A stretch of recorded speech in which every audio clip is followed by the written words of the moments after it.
aqui dentro do templo, né? Então, nós também estamos pintando, alguém está pintando para nós tudo isso. Então, ore a Deus, porque nós temos, como eu disse já para os irmãos, obrigado.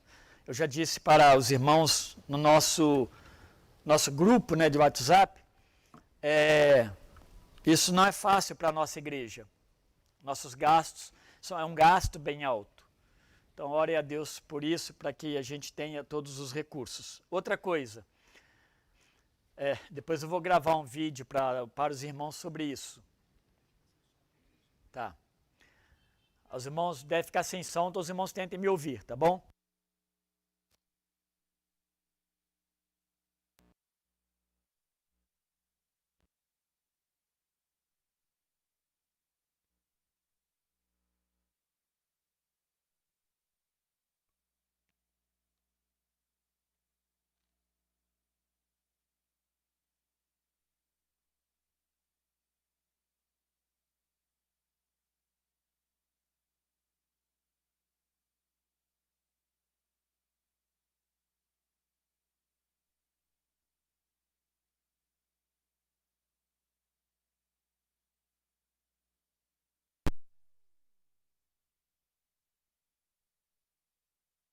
Que compramos, nós podemos determinar para quem nós queremos enviar a oferta. Então, meus esse apelo para os irmãos dessa igreja, e se você conhece alguém também, faça isso. Que quiser o café, nos procure. O André já encomendou pela fé aí 60 pacotes para vai chegar para esses dias. Claro que eu quero, meu filho também já pediu. Mas vamos fazer isso como uma rotina. Você consome café, se for possível, pague R$12,50, mas esse é tudo para a obra missionária. O que nós pretendemos fazer? Ajudar de alguma forma a obra missionária. Não vamos usar esse dinheiro para mais nada que não seja para missões. Tá? Uma das coisas que a gente conversava, que nós podemos fazer, nós vamos pensar como fazer, a igreja vai tomar conhecimento com certeza, mas uma das coisas, de repente, chega em dezembro agora, se tivermos uma quantia, nós ajudamos os missionários com o 13º, para que eles tenham uma renda a mais, de repente possa comprar alguma coisa a mais para sua família. Enfim, nós vamos pensar, mas ajudar a obra missionária. Então procurem o André, não sou eu que estou cuidando, conheço tudo, sei como está, estou no projeto, mas o André está cuidando. E André, o Chiquinho, se propõe sempre a nos ajudar também, intermediando as coisas. Então os irmãos façam isso, tá bom?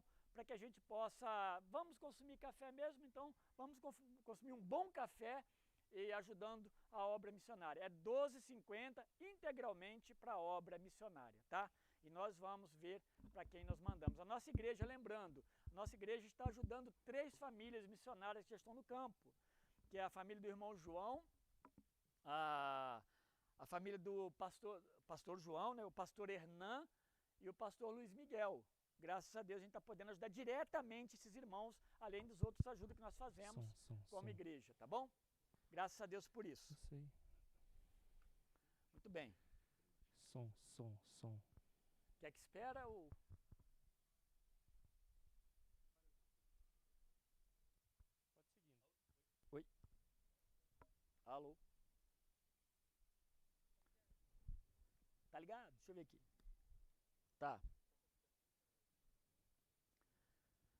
Ok, meus irmãos, abram. Enquanto eles estão preparando, não há problema.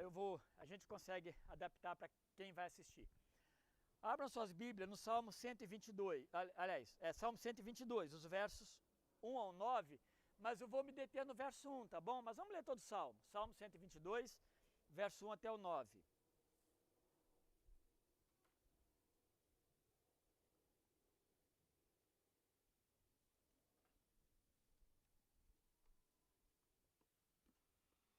Som. Ok?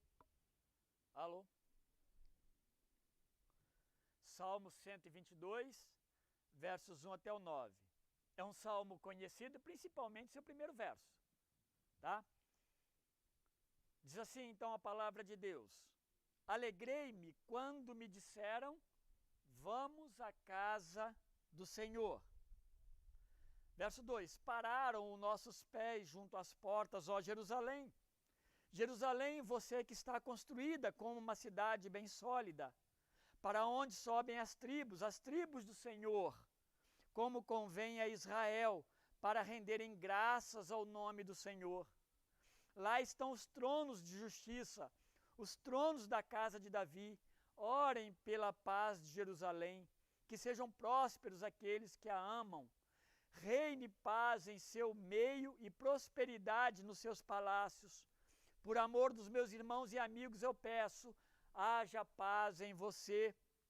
Por amor da casa do Senhor, nosso Deus, buscarei o seu bem. Esse é o Salmo 122, que nós conhecemos bem. Está saindo? Está ok? Então, agora aqueles que estão nos acompanhando, e eu não estou tendo retorno do som, mas deve estar bom, né? Está ok. Estão nos acompanhando, sejam bem-vindos. Nós tivemos um pouco antes desse momento agora dessa mensagem, a ceia do Senhor. Nós não transmitimos isso ao vivo, entendemos que é algo bem específico, obrigado Lucas, para a igreja, a comunidade aqui, mas agora nós estamos compartilhando a palavra de Deus a todos. E nós lemos o Salmo 122, verso 1 ao 9, vamos ficar no verso 1 pensando um pouco sobre a alegria do ajuntamento, essa ideia do Salmo. Ele é muito mais profundo. Se você ler todo o Salmo do 1 ao 9, como eu li, e estudá-lo, você vai ver que tem bastante coisa para a gente aprender de Deus neste Salmo. Eu quero ficar no verso 1, pensando agora nesse tempo em que nós estamos vivendo, longe dessa possibilidade de ajuntamento na sua totalidade. E eu quero pensar então nisso. O Salmo está falando com bastante clareza. Alegrei-me quando me disseram, vamos à casa do Senhor. Ele chama atenção para isso. Há uma alegria ali bem latente na vida do salmista. Agora, meus irmãos, que o homem, ele é um ser relacional, está presente bem claro na nossa constituição como ser humano. Essa ideia de relacionamento. A forma como Deus nos criou, nos fez seres relacionais. Nós precisamos um do outro. Nós precisamos nos ajuntar, precisamos conversar. O próprio Deus, ele disse, após criar o homem, é interessante, né? A gente vê como Deus, as palavras que Deus usou, ele diz, olha, que não é bom que o homem esteja só. Ele tinha criado somente o homem até aquele momento. Ele foi lá no pó da terra e fez o homem. E Deus disse, mas não é bom que o homem esteja só, ali em Gênesis 2,18. E Deus providenciou para o homem o quê? Uma esposa, Eva. E não sendo isso o fim de tudo, Deus então ordenou ao homem que se multiplicasse, ele casasse, ele gerasse filhos à imagem e semelhança de Deus, dele próprio. Aqui não é que o homem fisicamente é parecido com Deus. A Bíblia diz que Deus é espírito, mas a semelhança de Deus, várias semelhanças, bondade, desejo, a bondade, o desejo de adorar, de servir, de amar, de cuidar, uma porção de coisa. Nós vamos ver que Deus nos fez semelhante a Ele, mesmo sendo ainda nós pecadores. E Deus o cria, meus irmãos, com afetividades e desejo de corresponder um com o outro amavelmente. É assim que Deus nos fez. Então, a condição de o homem ser pecador não tirou de Deus o amor por esse homem.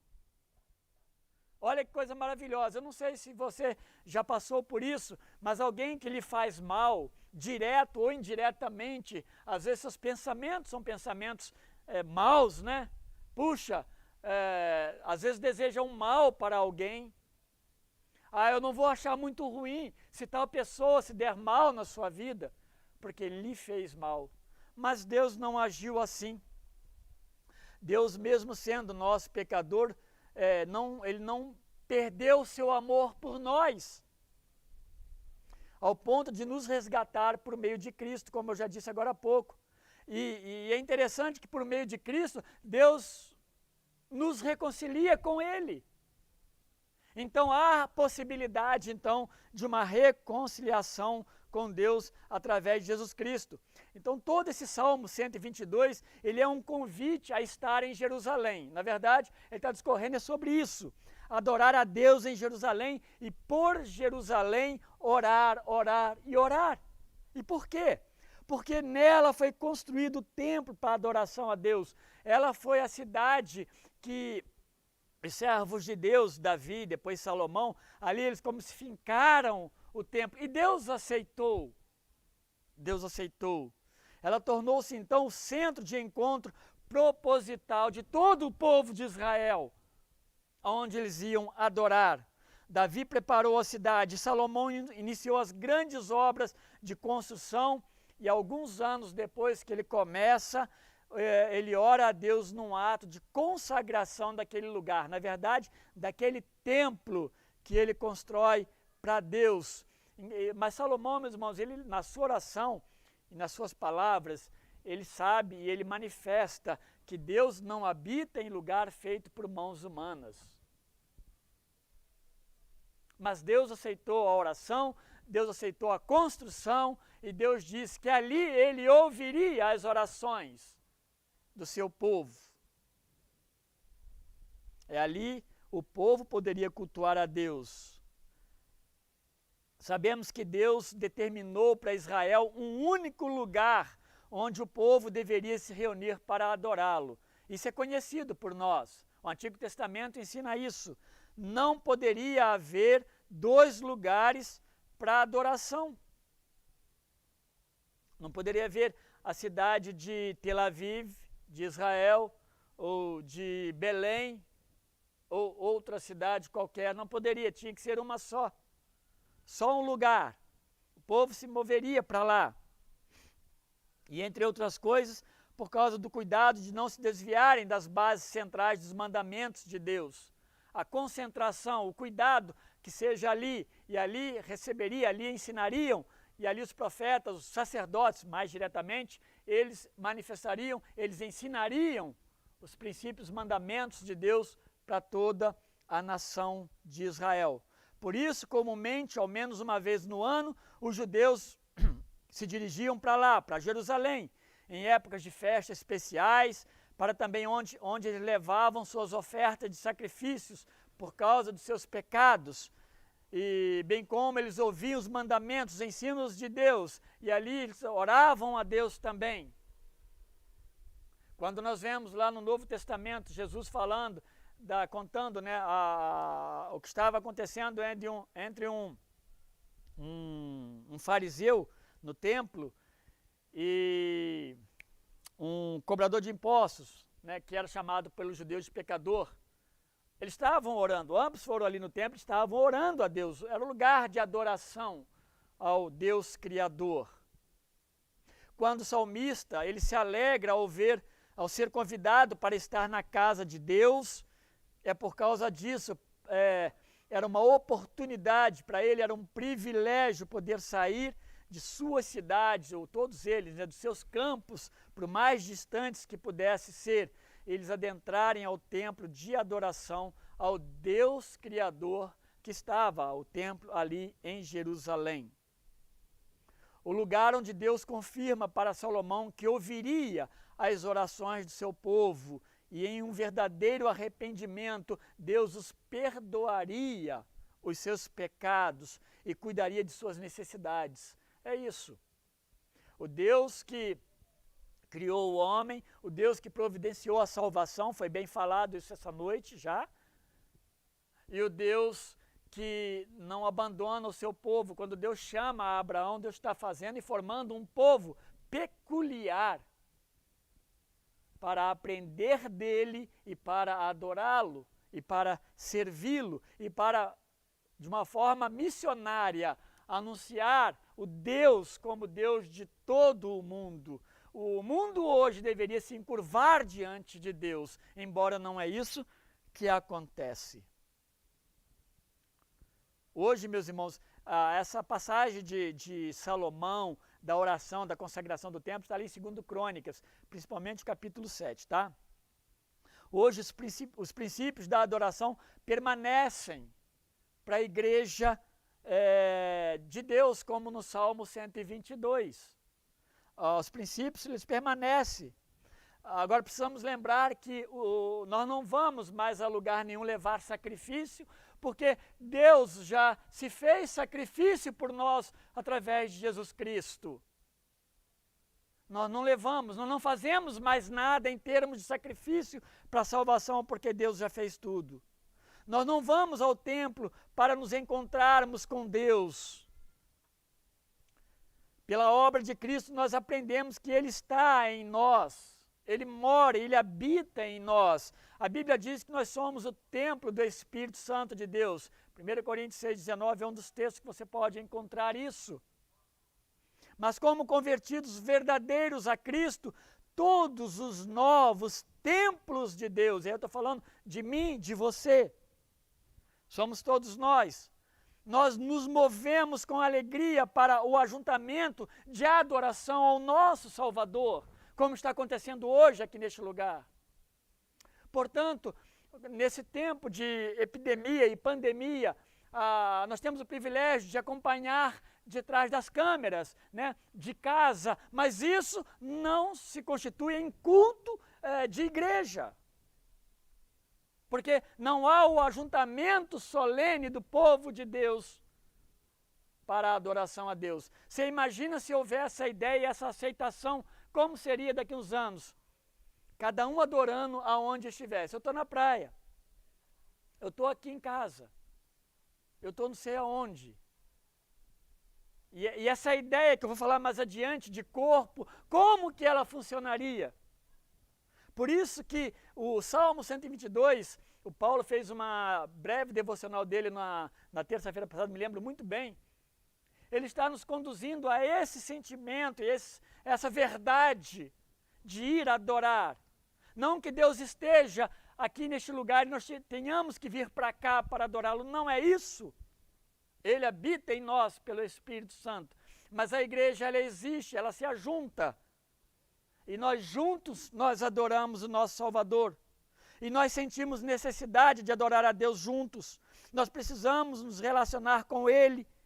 E uma das maneiras que Deus nos permitiu foi através do ajuntamento desse corpo de Cristo, que é a sua igreja. É uma necessidade, não adianta você achar que dá para ficar. Se as pessoas se sentem bem longe da igreja, ele não é igreja.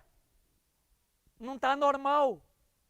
E aqui não é um apelo pastoral, né? Aquelas coisas que pastor sente, né? Que dizem que sente, muitas vezes quer que todo mundo esteja aqui. Não é isso. É que igreja é isso. E quando você percebe alguém que não se importa muito com a igreja e dela não participa e não se envolve nas orações, não contribui com nada, não se importa com as coisas que estão acontecendo, eu não sei se existe, que a gente não acompanha a vida de ninguém. Isso é um perigo, porque isso não é igreja. Igreja é comunidade dos salvos, é comunidade dos convertidos. Então, é por isso que Cristo, ao instituir a igreja, nós vemos ali em Mateus, ele fala sobre isso, Mateus 16, 18 a 20, ele estaria preparando para que, que ela o representasse aqui na terra, ligando e desligando. Olha que coisa interessante, olha que responsabilidade da igreja como representante de Cristo, em nome e na autoridade dele. Mateus 18 fala sobre isso um pouco. Quando os peregrinos eles iam para a casa de Deus para adorar, como a gente vê aqui no Salmo, eles estavam também evidenciando a comunhão entre eles, entre o povo. Não ia para lá pessoas de outras nações, dificilmente ia. Se um estrangeiro se convertesse a Deus, ele poderia ir. O que não era muito comum. E tudo, meus irmãos, acontecendo em torno e por causa do único Deus, o Deus de Israel. Essa era a causa deles se juntarem. Esse ato de ir adorar e comungar, a ideia de comunhão aqui, ajudava a manter, e mantém também até hoje, a unidade do povo. Porque faz em nome de Cristo. Então eu conheço o Chiquinho, eu conheço a Cláudia, eu conheço a família, conheço os irmãos, conheço o irmão, conheço o irmão.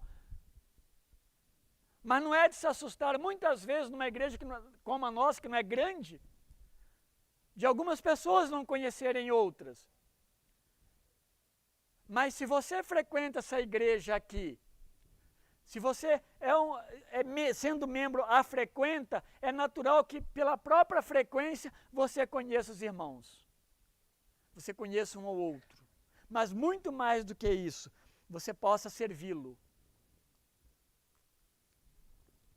Porque isso está inserido dentro da criação da igreja. E isso, meus irmãos, é uma coisa muito séria. Não é brincadeira. Eu olhando para a Bíblia, eu percebo, e no Novo Testamento, eu percebo que Deus ele não escancara a porta das igrejas, como muita gente pensa, para todo o povo vir. Pelo contrário, Jesus é muito enfático sobre essa questão da porta ficar de fato estreita, não somente para o céu, que ele traz essa ideia, mas a própria igreja. O batismo, ele deve ser um filtro muito sério que a igreja usa para, vou botar aqui entre aspas, julgar aqueles que são membros da igreja. Para que não entre na igreja pessoas que não amam a Deus, que não têm interesse em ser corporativo. Não pode. A igreja não é um clube, aonde nós entramos, eu tenho uma carteirinha, faço, vou embora e faço o que quer e vou embora o que eu quero. Não é. Ela é de Deus e a igreja, como responsável, precisa tomar muito cuidado quando nós estamos inserindo em nome de Deus, aceitando em nome de Deus alguém como membro. Fazemos isso com grande alegria, já falei sobre isso, mas precisamos ser muito cuidadosos, porque essa igreja não é minha, e muito menos sua, ela é de Deus, e nós o servimos através da igreja. Por que nos ajuntamos como igreja, então? Porque o salmista está falando que está indo lá para o templo com alegria. Por que nós viemos aqui? Por que nós nos ajuntamos? Para adorar o nosso Deus como igreja dele. É o corpo de Cristo que se une para cultuar o seu Salvador, o seu Redentor. Nós cantamos aqui. O hino 15, Exultação, fala disso. Vinde todos louvar a Jesus Salvador, a Jesus Redentor, a Deus demos glória. Porquanto do céu o seu Filho bendito por nós todos deu. É uma grande obra de redenção que Deus operou por nós, sendo nós pecadores. Então, igreja não é brincadeira. Você precisa avisar as pessoas que você está discipulando, evangelizando. Você precisa discipular, você precisa evangelizar. Mas avisá-las que servir a Cristo é coisa séria. Efésios 5,19 diz assim, falando entre vocês com salmos, hinos e cânticos espirituais, cantando e louvando com o coração ao Senhor. Essa é a igreja que adora a Deus, que se ajunta para adorar a Deus. A igreja precisa então se ajuntar para ensinar, ela precisa se ajuntar para aprender. O quê? Os princípios da palavra de Deus. Aprendemos fora da igreja? Devemos aprender fora da igreja, claro. Mas a igreja tem esse propósito. Na sua adoração, ela ensina. Na adoração, nós aprendemos sobre Deus e como servi-lo melhor.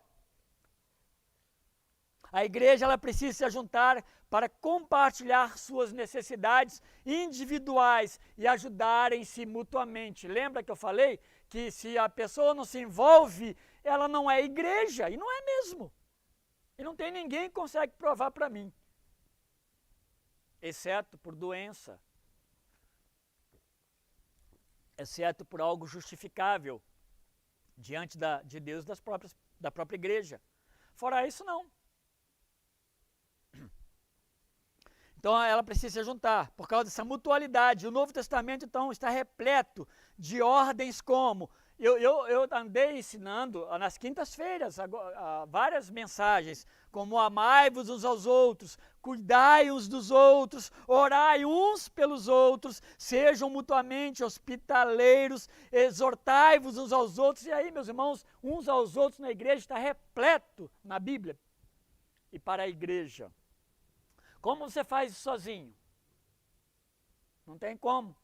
Como eu vou orar pelo irmão Garcia, pela irmã Maria?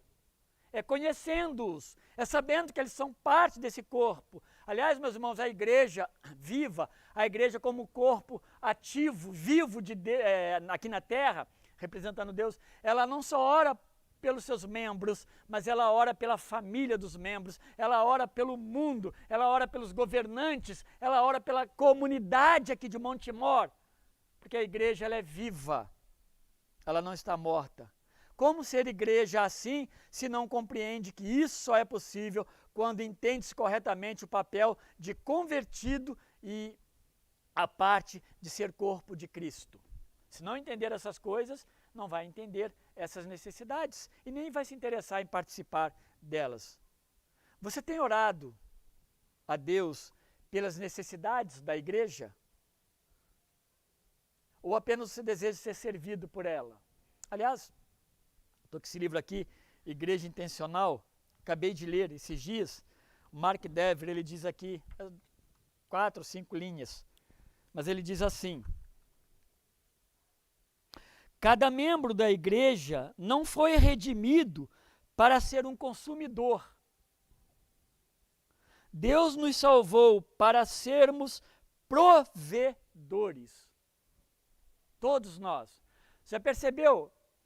Igrejas e pessoas que gostam de ser servidos, e quando isso não acontece, eles reclamam indiretamente, mas reclamam. Põem defeito nas igrejas, nos irmãos muitas vezes. Estou falando que eu estou vendo isso aqui, mas estamos aprendendo.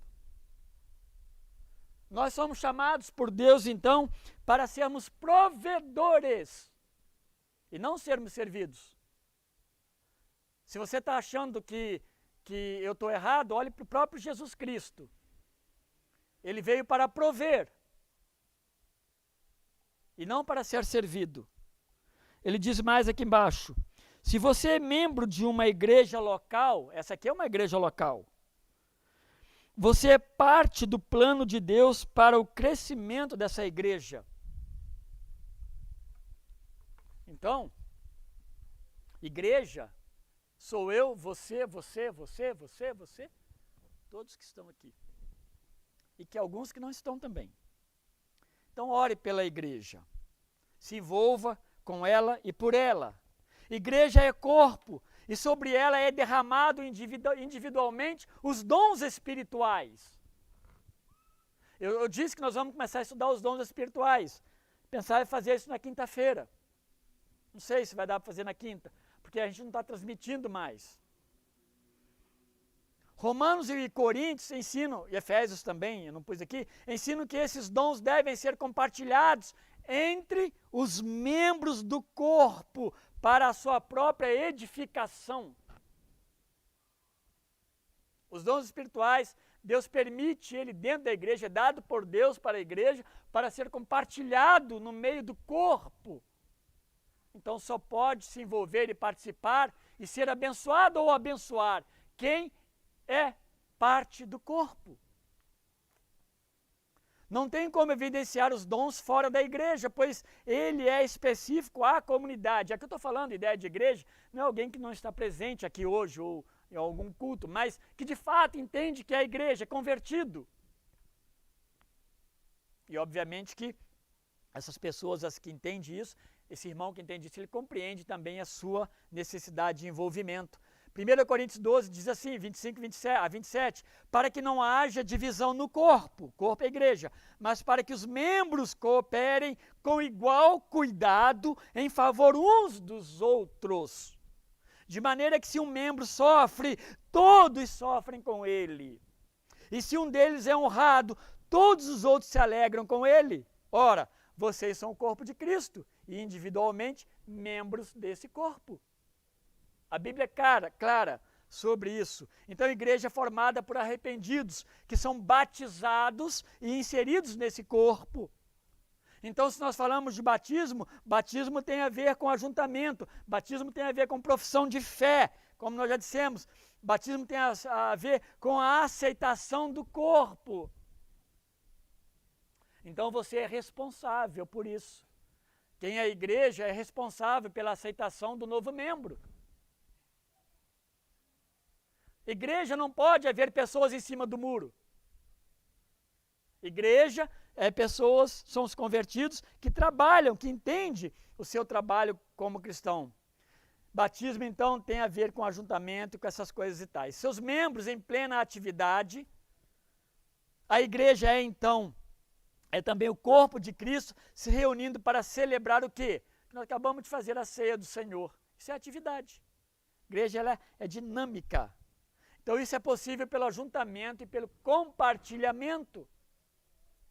Estou chamando a atenção, meus irmãos, para o que é igreja. Igreja não é isolamento, igreja não é eu só. Igreja não é como eu quero que ela seja. Igreja é como Deus determinou que ela deva ser. Por isso que, ao entrar para o corpo de Cristo, deve haver, de fato, verdadeira conversão. Porque quando alguém não se converte e entra para o corpo, dá dor de cabeça para a igreja, para o pastor, para todo mundo. Para todo mundo. A igreja, então, é esse organismo vivo. E eu estou terminando. Isso significa, então, que ela está operando em nome de Cristo neste mundo. Eu e você. Agora sim, como igreja, entendendo o papel da igreja, do ajuntamento, nós somos testemunhas de Cristo aonde nós vamos, aonde nós moramos. A pergunta é, eu sou igreja ou eu estou igreja? Que é bem diferente.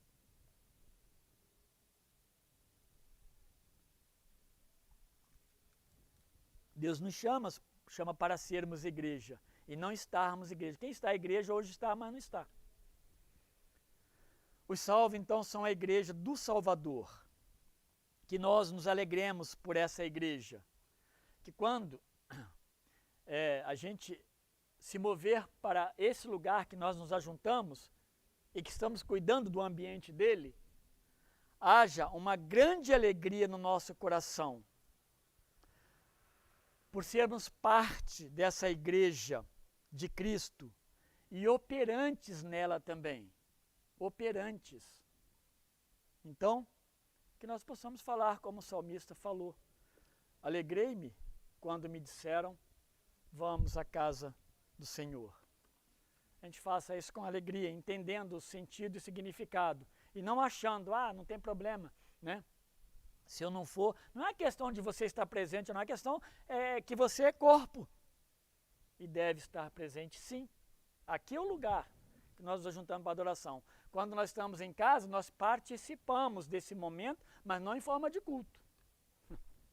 Você pode fazer culto com a sua família, sim. Mas assistir uma mensagem do Hernandes Dias Lopes, até minha que seja, ou qualquer outra pessoa, você está assistindo, você está até aprendendo. Mas não, isso não significa culto como igreja, de forma alguma. Tá bom? Isso precisa ser bem entendido por nós. Por quê? Porque nós estamos orando a Deus, meus irmãos, para que esse tempo passe e a gente saia desse enclausuramento. Enclausuramento. Porque eu tenho para mim que se depender dos nossos órgãos governamentais, esse negócio não vai acabar tão cedo. E eu não estou querendo apressar nada, entendo ainda que é momento de termos calma. Mas temos que ter, a nossa prudência tem que nos levar a julgar as coisas como elas estão indo. Nós somos servos do Deus vivo. Nós somos igreja de Deus. E nós temos que olhar para Deus e entender quando Deus está nos mostrando algumas coisas, tá bom? Deus nos abençoe, Deus abençoe a sua vida. Que de fato você seja membro da igreja de Deus. Ao ser batizado, o seu testemunho tenha sido um testemunho fiel de fé em Jesus Cristo. Deus nos abençoe, Deus lhe conceda paz, aquela paz que pode você passar pelas lutas da sua semana, mas seu coração estará em paz com Deus. Deus abençoe. Aqueles que estão passando por lutas de enfermidade, que Deus lhes dê também a saída, que Deus lhe dê o consolo, a cura desejada. Mas acima de tudo, se Deus não consolar o nosso coração, nós não vamos compreender as demais coisas. Então que Deus nos ajude, que Deus o ajude no seu dia a dia. Vamos orar a Ele. Obrigado, nosso Deus, porque nós viemos aqui, ó Deus, com alegria no nosso coração. Ó Deus, nós compreendemos como igreja o nosso papel em servir ao Senhor, Muito obrigado, Deus querido. Muito obrigado por nos receber na presença do Senhor, como servos do Senhor. Trabalhe os nossos corações. Ajuda-nos, ó Deus, nas nossas dificuldades, nas nossas deficiências. Perdoa os nossos pecados. Ó Deus, quebranta os nossos corações. Humilha-nos, ó Deus, naquilo que for preciso, que sejamos humilhados, para que nós o sirvamos de todo o coração. Fique conosco, Deus, fique com esta igreja e abençoa os meus irmãos. Em nome de Jesus Cristo. Amém. Deus abençoe a todos que estão presentes, é um grupo bem grande. Deus abençoe a vocês que estão em casa também. Deus seja com cada um dos irmãos. Amém.